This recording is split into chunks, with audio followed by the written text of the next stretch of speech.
የጃኖ ቲዩብ ቤተሰቦች እንዴት ናችሁ? እንግዲህ ትንሽ ተራርቀን ነበረ። በአዲስ ስራ መጥቻለሁ ማለት ነው። አሪፍ የሆኑ መረጃዎችን የትም ያልተሰሙ መረጃዎችን የምታገኙበት በጃኖ ቲዩብ ብቻ ነው። ሁላችሁም ገባ እያላችሁ በሙሉ ሁላችሁም ሰብስክራይብ ማድረጉ ላይክ ማድረጉ እንዳይረሳ። ወደ ቪዲዮ ቢጋረድ ሀሳብ አርፎ ሜዳን ገደል በማዕል አስቃይ ጭንቀት ቢደረደር የነፍስላዊ መሻቷ ሳይገባቸው ስንቶች በዘር ተዘፍቀው ታዘብናቸው።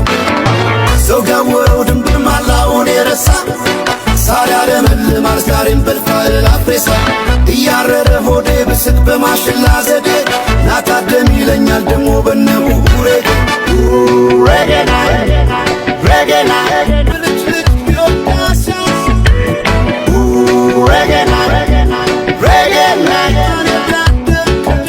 ነገርኩ እኮ የቴዲ አፍሮ ቅኔ እኮ እስካሁን ድረስ የማይገባው ግን የቴዲ አፍሮ አምላኪዎች አሉ። አሁን ለምሳሌ ልንገራችሁ ደግሞ ይሄን የፈታ ወንድ እኔ አደንቀዋለሁ።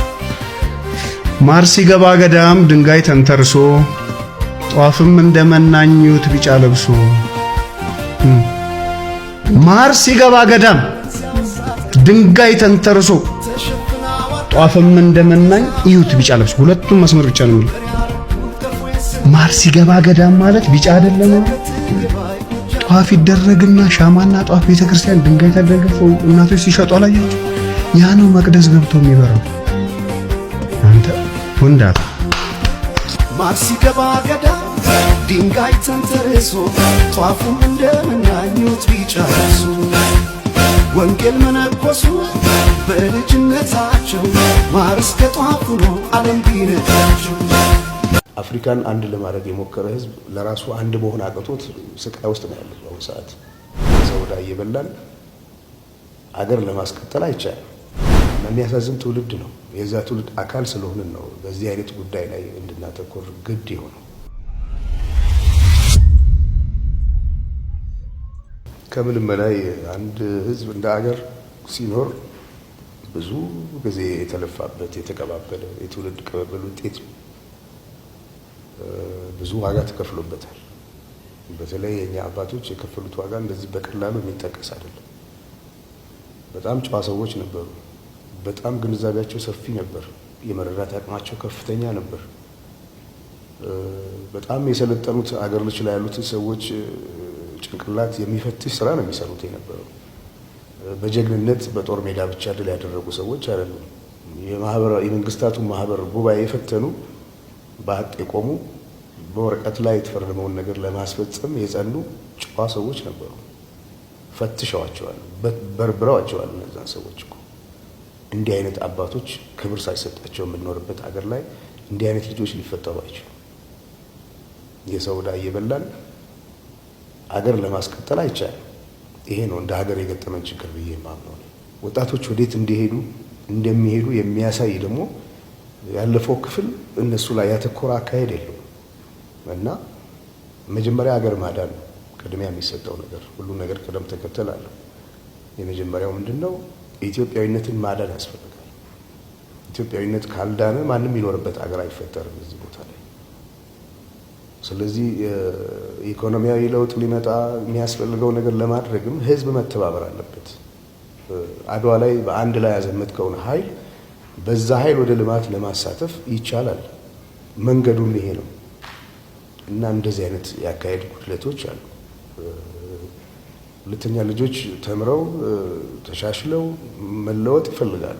ወጣቶች መንገድ የሚያሳያቸው ይፈልጋሉ እና የሚያሳዝን ትውልድ ነው። የዛ ትውልድ አካል ስለሆንን ነው በዚህ አይነት ጉዳይ ላይ እንድናተኮር ግድ ይሆነው እና ለወደፊቱ ለሀገር የምመኘው ኢትዮጵያ ልጆቿ የተባበሩባት ሀገር፣ ለሀገር የለፉ ሰዎች የሚከበሩበት ሀገር፣ ለሀገር የለፉ ሰዎች ሲከበሩ ለሀገር የሚያስከብር ስራ የሚሰሩ ልጆች መፈጠር ይችላሉ። ከምንም በላይ ግጭቶችን አስወግደን በይቅርታና በምህረት በፍቅር በአንድነት ይሄንን መሰረት ያለው ህዝብ ወደ ዘላቂ ጉዞ ለመውሰድ ትልቅ መነቃቃትና መነሳሳት ያስፈልጋል እና ኢትዮጵያዊነት ሩቅ እና የሁላችን ኑሮ መሻሻል አለበት።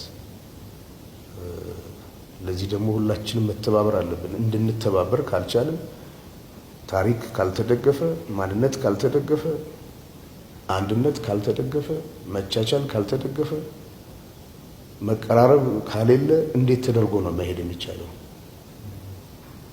አፍሪካን አንድ ለማድረግ የሞከረ ህዝብ ለራሱ አንድ መሆን አቅቶት ስቃይ ውስጥ ነው ያለው በአሁኑ ሰዓት።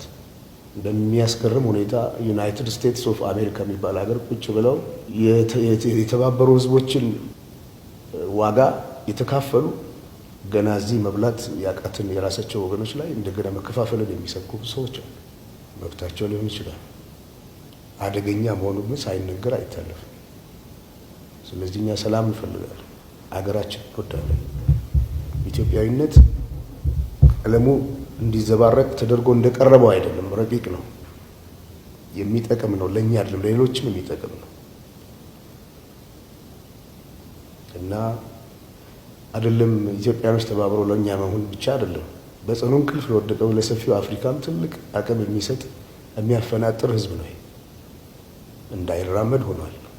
ይህን የማዳን ደግሞ የኔም የእናንተም ሁላችንም ተግባር ነው ብያለሁ። ከፍተኛ ደስታ ነው የሚሰጠው። እውነት ለመናገር በዚህ ደረጃም ተቀባይነት ያገኘ አልበም በዚህ ደረጃ አልነበረም ከዚህ ቀደም እንደማየው። የኔ ሙዚቃዎች መሰረት ያደረጉት ያው በፍቅር ላይ ነው።